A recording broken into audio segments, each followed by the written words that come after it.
Well, greetings, folks. Who's up for some artisan bread? I love artisan bread, crusty on the outside and soft and gooey on the inside. But this bread is really easy peasy, no kneading. So if you're interested, then check out this video. Let's get cooking. Okay, I have decided I'm going to make some bread. Now, I'm going to put this together tonight and let it rise overnight. So I'm just going to tell you what I got here. Okay, it's going to have all-purpose flour. In here, I've got all-purpose flour. I have 3.5 cups.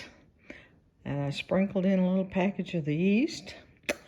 There's a teaspoon of the salt. There's a 1.5 cups of warm water. I'm going to put in about a tablespoon, of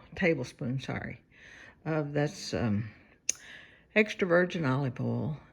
And this little container has some sugar in it, so I've got about a tablespoon of sugar. So I'm going to stir it up, and I had seen on somebody's video, and they said do it like this, and this is how I've been doing my bread, is using this end instead of using that end of a spoon. So I'll get this stirred up and then I'll show it to you. Here it is, all stirred up, and I put some saran wrap over it, and then we'll add this little towel, if I can get it. We'll cover it. All right. So now we're gonna let this thing sit on the counter overnight, and then we'll see what it looks like in the morning. So let's hope it rises. You know, sometimes yeast doesn't do so good. So we got our fingers crossed, and we'll check on it in the morning. And oh, by the way, we're gonna cook this bread in the air fryer. So hang tight, and we'll check you in the morning. It's been sitting overnight, so the big reveal. All right, it's doubled up. All right, and we'll I'm gonna whatever they call it, degas it. Okay, I'm just gonna degas it with the back end of this spoon and then roll it out. And this thing doesn't take much kneading. Do you hear I have a Roomba shark Roomba thing, whatever, in the background. It's making racket. So that's what it is. Okay. Let me get it in its pan so it can rise again. All right, the first thing I'm gonna do is I'm gonna preheat my kasori. Mine goes down to 170 and it says 3 minutes, but I'm not gonna let it go 3 minutes. I'm gonna probably pull it out after about a little over a minute.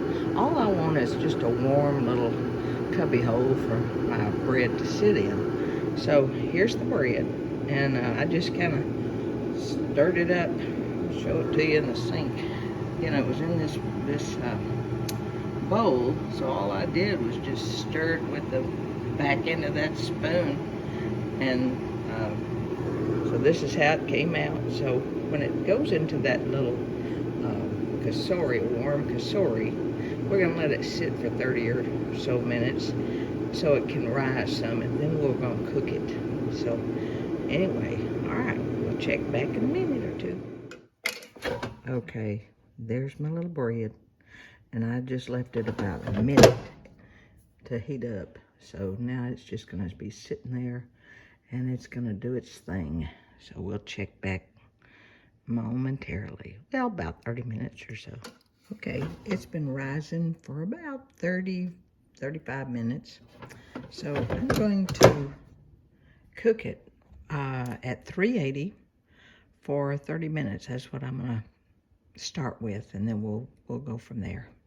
380, 30 minutes. 380, 30 minutes. Okay, this has been 30 minutes at 380, so it looks really good, but we're going to do a temperature test. It needs to be at least 200 to 210 to be done. Well, it's good and done, so let me see if I can get this in here. Let's see what it reads.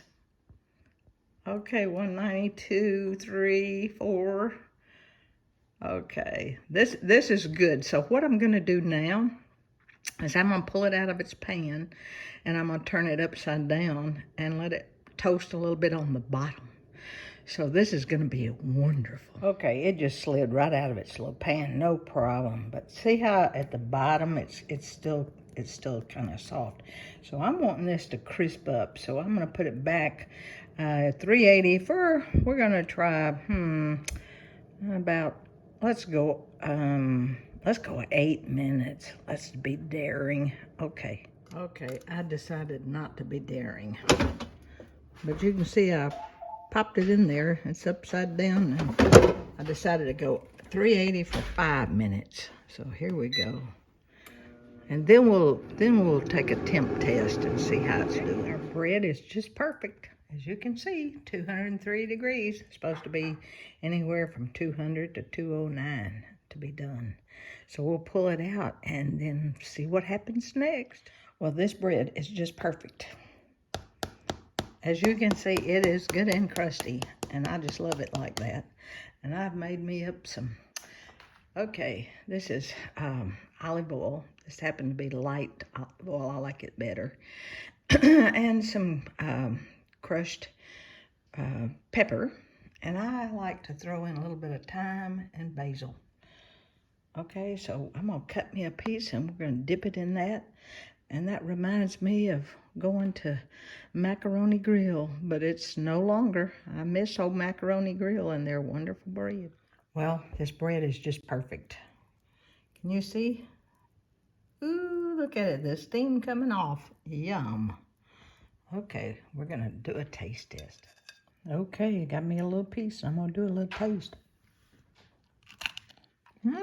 Crunchy, crunchy. Yum. Well, folks, this was a winner chicken dinner, and you need to give it a try. It's perfect. And actually, I ended up doing 380 for 30 minutes and flipping that out of its little pan, turned it upside down, and I did 380 for 10 minutes. I actually started out 5, and I needed a little more, so a total of 10 more minutes on the back side.